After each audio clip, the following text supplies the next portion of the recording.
നിങ്ങളെല്ലാവരും പഞ്ചരത്നത്തെ ഒന്ന് വിഷു ആഘോഷിച്ചു അല്ലേ? കൊള്ളാം. ഈ ഇന്ദ്രനെ കുറിച്ച് നിങ്ങൾ ആരെങ്കിലും ഓർത്തോ? നിനക്ക് എന്താടാ? നീ ഓർത്തോടാ.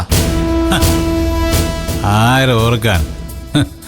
ഒരുത്തിന് ഒഴിഞ്ഞു കിട്ടിയ അത്രയും നല്ലത്. പക്ഷേ ഇവിടുത്തെ അച്ഛൻ എന്നെ ഓർത്ത് കാണും, അനന്തം മാഷ്. കാരണം ഈ പഞ്ചരത്നം വീട്ടിൽ ആദ്യം കാലെടുത്ത് വെച്ച മരുമകൻ ഞാനാ. അല്ല പിന്നെ ഈ വീട്ടുകാരൻ തന്നെയാണല്ലോ.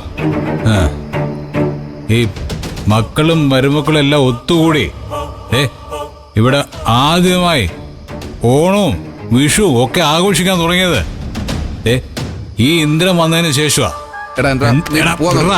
നീ പോ. എന്നിട്ട് ഇത്തവണ അദ്ദേഹം എന്നെ മാത്രം ക്ഷണിച്ചില്ല. ഇന്ദ്ര, അമ്മാവ് നിന്നെ ക്ഷണിക്കാതിരുന്നതിന് ഒരു കാരണമില്ല ഇന്ദ്ര. നീ അനുവായിട്ട് പിരിയാൻ തീരുമാനിച്ചിരിക്കുവല്ലേ? പിരിയാൻ തീരുമാനിച്ചതല്ലേ ഉള്ളൂ, പിരിഞ്ഞില്ലല്ല. പിരിഞ്ഞോ? ഇല്ലല്ല. ഞാനും അനുപമയും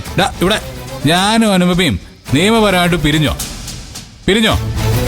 ആ, അനു എനിക്ക് ഡിവോഴ്സ് നോട്ടീസ് അയച്ചു എന്നുള്ളത് സത്യം.